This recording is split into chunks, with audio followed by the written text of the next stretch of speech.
હિન્દી વિષયમાં પાઠ 6 ડૉક્ટર વિક્રમ સારાભાઈ એના વિશે જોઈશું. ચલો, દરેક વિદ્યાર્થીની ચોપડી ખુલ્લી. પાઠ 6 પેજ નંબર 34 ઉપર ધ્યાન. અહીંયા ડૉક્ટર વિક્રમ સારાભાઈ, આપણે વિક્રમ સારાભાઈનું નામ તો બધાએ સાંભળ્યું છે ને. હા, એ શું હતા? હા, મહાન વૈજ્ઞાનિક હતા. તો આજે આપણે એમના વિશે આ પાઠમાં સમજીશું. ચલો, દરેક વિદ્યાર્થીનું ધ્યાન ચોપડીમાં. पाठ 6 डॉक्टर विक्रम साराभाई ऐसे महान वैज्ञानिक थे। जब वे मात्र 2 वर्ष के थे तब गुरु रविंद्रनाथ ठाकुर ने भविष्यवाणी की थी कि वह बालक बड़ा होकर बहुत यशस्वी बनेगा और उस बालक ने उनकी भविष्यवाणी अपने कर्मों से सच साबित कर कि विक्रम साराभाई एक महान वैज्ञानिक હતા. જ્યારે માત્ર વિક્રમ સારાભાઈ 2 વર્ષના હતા ત્યારે એમના ઘરે એમના ગુરુ રવિન્દ્રનાથ ઠાકુર હતા. તો એમને આ બાળકને જોઈને તરત ભવિષ્યવાણી, ભવિષ્યમાં શું બનવાનું છે એના વિશે એમને આગાહી કરેલી કે આ બાળક મોટું થઈને બહુ યશસ્વી મહાન વ્યક્તિ બનશે. અને એમની ભવિષ્યવાણી પોતે કામ કરીને विक्रम साराभाई के साची कर दी. क्या आप जानते वे कौन थे? वे थे हमारे महान वैज्ञानिक डॉक्टर विक्रम साराभाई. તમે જે જાણો છો, અહીંયા આપણને પ્રશ્ન કરે છે કે તમે શું જાણો છો એ બાળક કોણ હતું? તો એ બાળક બીજું કોઈ નહીં પણ આપણા મહાન વૈજ્ઞાનિક विक्रम साराभाई. डॉक्टर विक्रम साराभाई का जन्म 12 अगस्त सन 1919 को अहमदाबाद में हुआ था. विक्रम साराभाईનો જન્મ 12 ऑगस्ट 1919 ના દિવસે અમદાવાદમાં થયો હતો.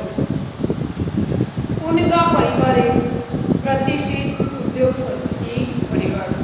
એમનો પરિવાર, એમનું કુટુંબ એ નાનું નહોતું, એ મોટા. એમના પિતા ઉદ્યોગપતિ હતા, એટલે કે એમના પિતાને कापड़नो उद्योग હતો. पिता का नाम अंबालाल तथा माता का नाम सरला देवी था. विक्रम साराभाई 8 भाई बहन थे. एमना पिताનું નામ અંબાલાલ અને માતાનું નામ સરલા દેવી હતું. એ પોતે વિક્રમ સારાભાઈને 8 ભાઈ બહેન હતા. કેટલા ભાઈ બહેન હતા? 8. बाल्यकाल में प्रतिभावना विक्रम साराभाई के बचपन का यह प्रसंग उनके सफलता हासिल करने के बुलंद इरादे को दर्शाता है. કે જે કે જ્યારથી નાના હતા વિક્રમ સારાભાઈ ત્યારથી જ એમના કેટલા જ પ્રસંગો એવા છે જે એમના સફળતા પ્રાપ્ત કરવા માટે બુલંદ એટલે મજબૂત ઇરાદાઓ જોવા મળે છે. जब वह 5-6 साल के थे तो अपने परिवार के साथ शिमला गए. शिमला में उनके पिता श्री अंबालाल के नाम ढेरों चिट्ठियाँ.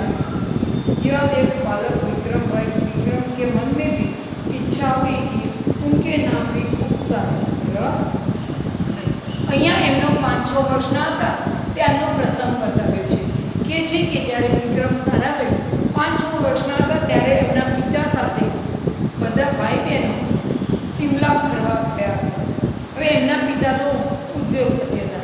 પહેલાં આવા મોબાઈલની વ્યવસ્થા નહોતી, એટલે પત્ર વ્યવહાર દ્વારા બધું કામકાજ ચાલતું હતું. એટલે એમના પિતાને ઉદ્યોગનો જો ધંધા અર્થે કોઈ પણ કામ હોય તો એ પત્ર દ્વારા થતું હતું. તે ફરવા ગયા શિમલા ત્યારે એમના પિતાને ધંધા અર્થે બધા પત્રો શિમલા જ્યાં સરનામું આપ્યું હતું ત્યાં આવતા હતા. તો વિક્રમે જોયું કે એના પિતાના નામે બહુ બધી ચિઠ્ઠીઓ આવે છે. આ જોયું ને આ બાળક વિક્રમના મનમાં પણ થયું કે મારા નામે પણ બહુ બધા પત્ર આવવા જોઈએ. इसलिए कई लिफाफों पर अपना नाम और पता लिखा और डाक घर में डाल दिया. फिर क्या था, उनके नाम पर ढेरों चिट्ठियाँ आने लगी. પછી વિક્રમે શું કર્યું? એને વિચાર્યું કે મારા પપ્પાના નામે આટલા બધા પત્ર આવે તો મારા નામે કેમ ન આવે?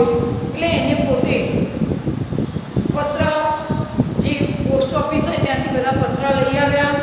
એના ઉપર પોતાનું નામ અને જ્યાં રહેતા હતા ત્યાંનું સરનામું લખી દીધું અને બધા પત્ર પોસ્ટ ઓફિસમાં જઈને ટપાલ પેટીમાં નાખી આવ્યા. 2-3 દિવસ થયા એટલે એમના નામે પણ બહુ બધા પત્ર આવવા લાગ્યા. पिता ने देखा तो उनके मन में विक्रम के इस काम के पीछे का उद्देश्य जानने की इच्छा हुई. असलियत मालूम होने पर उन्हें हंसी आई, लेकिन सफलता पाने की इच्छा जानकर अच्छा भी लगी. પછી એમના પિતાએ જોયું કે વિક્રમના નામે આટલા બધા પત્ર આવે એ ક્યાંથી આવ્યા. એટલે એમને જાણ્યું અને માલુમ પડ્યું, એમને ખબર પડી કે આ પત્ર એને પોતે પોતાના નામ ઉપર લખ્યા છે, સરનામું લખી દે પોસ્ટ ઓફિસમાં જઈને નાખી આવ્યો છે. આ જોઈને એમને હસવું પણ આવ્યું અને પોતાના પુત્રની આવી જાણવાની ઈચ્છા જોઈને એમને સારું પણ લાગ્યું. जब वह 8 साल के थे तो साइकिल पर विभिन्न कलाबाजियाँ करते थे और लोगों को चंपित करते थे. જ્યારે 8 વર્ષના હતા ને વિક્રમ, ત્યારે શું કરતા હતા? સાયકલ ઉપર જુદી જુદી રીતે બધી સાયકલની ચલાવવાની રીત, રાઉન્ડમાં ચલાવે, બે હાથ છૂટા મૂકીને સાયકલ ઉપર ઊભા થઈને આમ પોતાનું બેલેન્સ જાળવીને જુદી જુદી રીતે બધાને બતાવીને એ બધાને વિચાર કરતા મૂકી દેતા હતા. उन्हें साहसिक कारनामे प्रिय थे. गणित तथा भौतिक थे प्रति वह गहरी दिलचस्पी थी. એમને આવા બહુ સાહસિક કામ કરવા ગમતા હતા. એમનો પ્રિય વિષય ગણિત અને ભૌતિક વિજ્ઞાન હતું. એમને ગણિત અને ભૌતિક વિજ્ઞાન બહુ જ પ્રિય વિષય હતા, એટલે કે એમાં એમને બહુ રસ પડતો હતો. उन्होंने मैट्रिक की परीक्षा सन 1934 को पास की. એમને ધોરણ 10ની પરીક્ષા 1934માં પાસ કરી. सन 1934-37 में गुजरात कॉलेज अहमदाबाद में इंटर की पढ़ाई की. એમને 1934થી 37 સુધી ગુજરાત કોલેજમાં ઇન્ટરની પરીક્ષા એટલે કે કોલેજ સુધીની પરીક્ષાઓ પૂર્ણ કરી. सन 1937 में इंग्लैंड चली गई. 1937માં ભણવા માટે આગળ इंग्लैंड गया. सन 1940 में कैम्ब्रिज के गणित व भौतिक में बीएससी की परीक्षा में सफलता प्राप्त की. ત્યાર પછી 1940માં એમને ગણિત અને ભૌતિક વિજ્ઞાનમાં બીએસસી એટલે કે કોલેજના બધા વર્ષ પૂરા કરીને જે ડિગ્રી મેળવવાની હોય એ એમને ત્યાં ઇંગ્લેન્ડમાં પ્રાપ્ત કરી. तत्पश्चात द्वितीय विश्व युद्ध के शुरू होते विक्रम साराभाई भारत लौट आए. ત્યાર પછી આપણા દેશમાં જ્યારે બીજા વિશ્વ યુદ્ધ શરૂ થયું ત્યારે વિક્રમ સારાભાઈ इंग्लैंडથી પાછા ભારત આવી ગયા. भारत में उन्होंने सर सी रामन तथा डॉक्टर होमी भाभा का सानिध्य मिला. भारत આવ્યા ત્યાર પછી એમને સર સીવી રામન અને ડૉક્ટર હોમી ભાભા જે વૈજ્ઞાનિકો હતા એમના હાથ નીચે એ કામ કરવા લાગ્યા. वहाँ राष्ट्रीय स्वतंत्रता आंदोलन में बड़े प्रभावित हुए. सन 1942 में वह मुरारी स्वामीनाथन के साथ विवाह सूत्र में बंधे. એમને આંદોલનથી ગાંધીજી જે આંદોલન કરી રહ્યા હતા એનાથી એ બહુ પ્રભાવિત થયા, એ ખુશ થયા કે આપણા દેશની જે લડત ચાલી રહી છે એ કઈ હતી? અહિંસાની લડત હતી. એટલે શસ્ત્ર વિના વિજય પ્રાપ્ત કરવો એ બહુ મોટી વસ્તુ છે. તો એનાથી એ ખુશ થયા. એમના લગ્ન 1942માં મૃણાલિની સ્વામીનાથન નામની છોકરી સાથે થયા. જો પેજ નંબર 35 ઉપર જુઓ. उन्होंने अंतरिक्ष की गहराइयों से आने वाले रहस्यमय कॉस्मिक किरणों पर अनुसंधान करके कैम्ब्रिज विश्वविद्यालय में सन 1947 पीएचडी की उपाधि हासिल की. ત્યાર પછી એમને અંતરિક્ષ એટલે અવકાશની જે અંદર અવકાશ યાત્રીઓ જે કામ કરે છે એમાં અવકાશ ક્ષેત્રે એમને ઊંડાણપૂર્વક અભ્યાસ કર્યો અને જે કોસ્મિક કિરણોના જે આપણે કિરણો દ્વારા નવી સંશોધનો કરવાનું કામ શરૂ કર્યું અને એના એના માટે એમને કેમ્બ્રિજ વિશ્વવિદ્યાલય 1947માં એમને પીએચડીની પરીક્ષા પૂર્ણ કરી, એટલે કે પીએચડી સુધી એમને 1947 સુધીમાં પદવી પ્રાપ્ત કરી લીધી હતી. ब्रह्मांड तथा सौरमंडल के जटिल प्रश्नों का प्रायोगिक हल निकालने का श्रेय विक्रम साराभाई को प्राप्त होता है.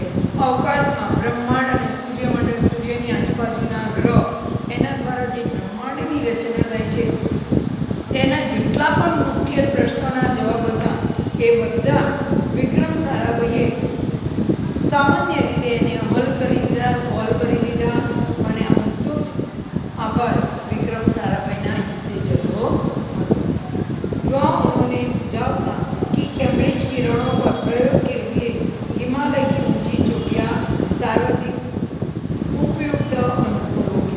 એમનું માનવું હતું, એમના વિચારો એવા હતા, એ બધાને એવી સૂચના આપતા હતા કે તમારે કેમ્બ્રિજ કિરણો, જે આ અવકાશના કિરણો પ્રાપ્ત થાય જુદા જુદા, એના જો તમારે સર્ચ કરવું હોય, એના ઉપર કોઈ પ્રયોગો કરવા હોય, તો આપણે હિમાલયના જે ઊંચા પર્વતો છે એના ઉપર જો આપણે કોઈ પ્રયોગશાળા સ્થાપિત કરીએ તો એ વધારે મહત્વપૂર્ણ રહેશે. इसीलिए भारत सरकार ने गुलमर्ग में वैज्ञानिक उपकरणों के देश के प्रयोगशाला स्थापित की. અને એટલા માટે ભારત સરકારે ગુલમર્ગ, જે કાશ્મીરમાં ઊંચા ઊંચા પર્વતો, ગુલમર્ગ નામનું એક શહેર છે, ત્યાં ઊંચા પહાડો આવેલા છે, એના ઉપર एक लेश प्रयोगशाला की स्थापना करी. डॉक्टर विक्रम साराभाई ने निजी प्रयासों से सन 1947 में भौतिक अनुसंधान प्रयोगशाला अहमदाबाद में स्थापित हुई. त्यार पछी विक्रम साराभाईना प्रयत्नोथी 1947 में अहमदाबाद में आवी प्रयोगशाला स्थापित करी, जिससे वह आजम सदस्य बने, અને જેના આ જન્મ એટલે કે જીવ્યા ત્યાં સુધીના સભ્ય બનીને રહ્યા હતા. साथ ही उन्होंने देश में वस्त्र उद्योग की तकनीकी समस्याओं का हल निकालने का उद्देश्य से अहमदाबाद में टेक्सटाइल इंडस्ट्रीज रिसर्च एसोसिएशन की आधारशिला रखी. ત્યાર પછી એમના પિતાનો જે ધંધો હતો કાપડ ઉદ્યોગનો, એને પણ વિકાસ મળે, એમના પણ કેટલાક જટિલ પ્રશ્નો હતા, એ પ્રશ્નોને પણ એમને સોલ્વ કર્યા, અને અમદાવાદમાં ટેક્સટાઇલ ઇન્ડસ્ટ્રી રિસર્ચની એક મિલની પણ સ્થાપના કરી. ભૌતિક અનુસંધાન પ્રયોગશાલા વિક્રમ સારાભાઈ પરમાણુ શક્તિ, આંતરિક વિકિરણ, સૂર્ય, ગ્રહ, તારા, પ્લાઝમા, ભૌતિક ખગોળ પર કાર્ય કરતી રહી. ત્યાર પછી ભૌતિક અનુસંધાનમાં લઈને ભૌતિક વિજ્ઞાન માટે એમને શું કર્યું? પરમાણુ શક્તિ, આંતરિક વિકિરણ, સૂર્ય, ગ્રહ, તારા, પ્લાઝમા અને ખગોળના આ બધા ઉપર જે આંતરિક હતા એ બધા ગ્રહો ઉપર એમને પોતાનું કામ શરૂ કર્યું. सन 1961 में परमाणु ऊर्जा आयोग सदस्य बनाए गए. 1961 में એમને પરમાણુ ऊर्जाના सदस्य बनावવામાં આવ્યા. डॉक्टर बाबा की मृत्यु के पश्चात परमाणु ऊर्जा संस्थानों का भार युवा वैज्ञानिक विक्रम साराभाई के कंधों पर आ गया. उन्होंने भारतीय अनुसंधान केंद्र का गठन किया.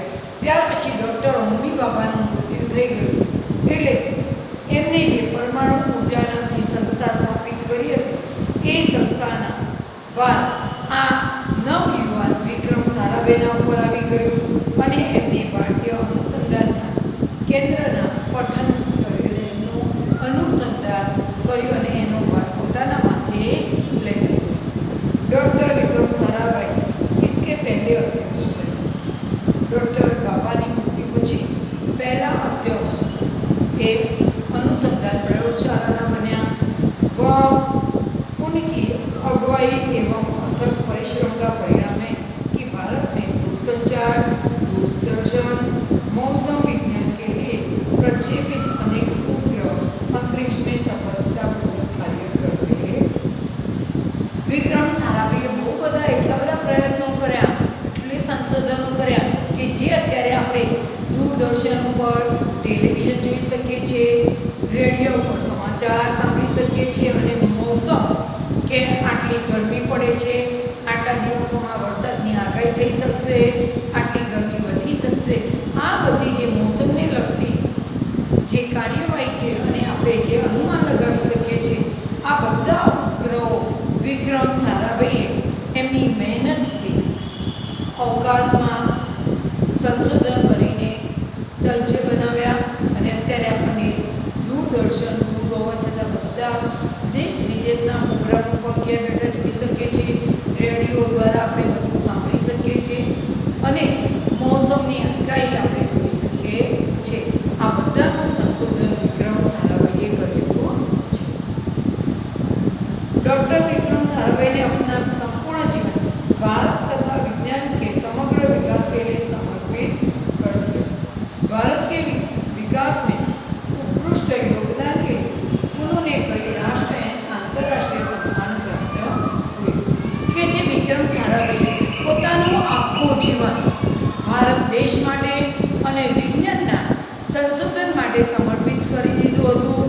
એમને આ સંશોધન માટે કેટલાય પણ પ્રમાણભૂત રાષ્ટ્રીય એટલે દેશના અને આંતરરાષ્ટ્રીય એટલે વિશ્વના પુરસ્કારો ઇનામો મળેલા છે, મેડલો મળ્યા છે. सन 1962 में उन्हें शांति स्वरूप भटनागर पुरस्कार, सन 1966 में पद्म भूषण तथा सन 1972 में मरणोत्तर पद्म विभूषण जैसे अलंकारों से नवाजा गए કે જે 1962માં એમને શાંતિ સ્વરૂપ ભટનાગર પુરસ્કાર મળ્યો, 1966માં એમને પદ્મભૂષણ અને 1972માં એમને મરણોત્તર પદ્મ વિભૂષણનો એવોર્ડ એનાયત કરવામાં આવ્યો હતો. निशस्त्रीकरण से संबंधित कई महत्वपूर्ण आंतरराष्ट्रीय संस्थाओं में भारतीय का प्रतिनिधि रहे અને બીજી કેટલી સંસ્થાઓમાં નાની મોટી સંસ્થાઓ જે ભૌતિકને લગતી હતી એના પણ એ સદસ્ય બની રહ્યા. डॉक्टर विक्रम साराभाई सन 1967 में इंटरनेशनल काउंसिल ऑफ साइंटिफिकेशन यूनियन के सदस्य रहे. 1966 में एमने इंटरनेशनल काउंसिल ऑफ साइंटिफिक यूनियनના સદસ્ય અને સભ્ય બન્યા. सन 1968 में संयुक्त राष्ट्र संघ में यूनेस्को के विज्ञान विभाग के अध्यक्ष बने. ત્યાર પછી 1968માં એમણે યુનેસ્કો એટલે દેશ વિદેશની કંપની અને આપણા ભારત દેશની કંપનીઓના એ વિજ્ઞાન ક્ષેત્રના એમને પહેલા અધ્યક્ષ બનાવવામાં આવ્યા હતા. उन्हें इंडियन जियोलॉजिकल यूनियन का प्रमुख बनाया गया. ત્યાર પછી આ બધી સંસ્થાઓ દ્વારા ઇન્ડિયન જીઓલોજિકલ યુનિયનની જે સ્થાપના થઈ એના પ્રમુખ પણ એમને બનાવવામાં આવ્યા. ડૉક્ટર વિક્રમ સારાભાઈ સર 1970 में वियना शांति अंतर्राष्ट्रीय अणुमंच के 14वीं परिषद के प्रमुख बने. 1970 में જે શાંતિ આંતરરાષ્ટ્રીય અણુમંચની પરિષદ બનાવી 14મી એના પ્રમુખ પણ વિક્રમ સારાભાઈને બનાવવામાં આવ્યા હતા. सन 1971 में संयुक्त राष्ट्र संघ परिषद के अध्यक्ष के बाद विज्ञान विभाग के अध्यक्ष बनाए. ત્યાર પછી 1971માં સંયુક્ત રાષ્ટ્ર સંઘ એટલે આપણા દેશો અને વિદેશના રાજ્યો દ્વારા જે એક સંઘ બનાવવામાં આવે, દેશ વિદેશમાં કોઈ લેવડ દેવડ હોય, કોઈ આપણે જરૂરિયાત પડે તેનું એક કમિટી બનાવવામાં આવી, તો એમાં પણ વિજ્ઞાન વિભાગના અધ્યક્ષ વિક્રમ સારાભાઈને બનાવવામાં આવ્યા. वह केवल उच्च कोटि के विज्ञान ही नहीं थे, बल्कि व्यवस्थाओं में बावजूद कला, शिक्षा, समाज के लिए पर्याप्त समय निकाल लेते थे. કે છે કે માત્ર વિજ્ઞાન પૂરતું જ એમને મર્યાદિત નહોતું રહ્યું, પણ એમને કલાનો પણ શોખ હતો, શિક્ષણ અને સમાજ પ્રત્યે પણ એ પોતાની જવાબદારી અદા કરતા હતા, એના માટે પણ સમય કાઢતા હતા, સમાજ સેવાના કાર્યો કરતા, શિક્ષણને લગતા સંસ્થાઓમાં જઈને વિદ્યાર્થીઓને અભ્યાસ કરાવતા અને કલા, સંગીત, બીજા વિષયોમાં પણ એમને શોખ હતો. उनके प्रयासों से अहमदाबाद में लोक विज्ञान केंद्र एवं नेहरू विकास संस्थान की स्थापना हुई. यहाँ वह जन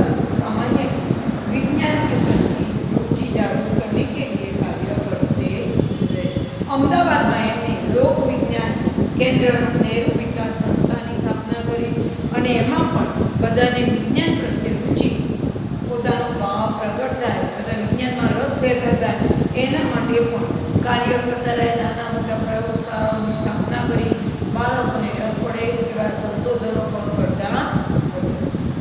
वह 21 ડિસેમ્બર सन 1971 की खाली तारीख थी કે જે 21 ડિસેમ્બર 1971 એમના માટે બહુ ખરાબ દિવસ હતો. डॉक्टर विक्रम साराभाई त्रिवेंद्रम में लॉजी स्टेशन थुम्बा में कार्य निरीक्षण के लिए भेजा गया था. એ દિવસે એમને થુમ્બામાં લોજિંગ સ્ટેશનના કાર્ય માટે એમને મોકલવામાં આવ્યા હતા. વહાં એક હોટલ में ठहरे हुए थे. ત્યાં એક હોટલમાં એમને પોતાનું રહેવાનું રાખ્યું હતું. यही हृदय की गति रुकने से उनकी मृत्यु हो गई. ત્યાં એમના હૃદયના ધબકારા બંધ થઈ ગયા એટલે કે એટેક આવ્યો અને એમનું મૃત્યુ થયું.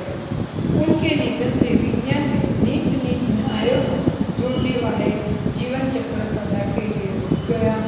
ऐसे महान प्रतिभा को सज्जन એમના મૃત્યુ પછી વિજ્ઞાનમાં રોજ નવી ને નવી કઈ શોધો કરનારવાળા વિજ્ઞાનને પોતાની સાથે જોડવાવાળા એક વૈજ્ઞાનિકને મૃત્યુ થયું અને આવા મહાન વૈજ્ઞાનિકની પ્રતિમાની મૂર્તિને કે છે કે વારંવાર અમે પ્રણામ કરીએ છીએ.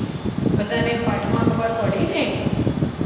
દરેક વિદ્યાર્થીએ પોતાના હિન્દી વર્ગક્રમના ચોપડામાં નવા પેજ ઉપર પાઠનું હેડિંગ મારવાનું. નવા પેજ ઉપર પાઠ 6 ડૉક્ટર વિક્રમ સારાભાઈ હેડિંગ મારીને ચોપડીના શબ્દાર્થ લખવાના.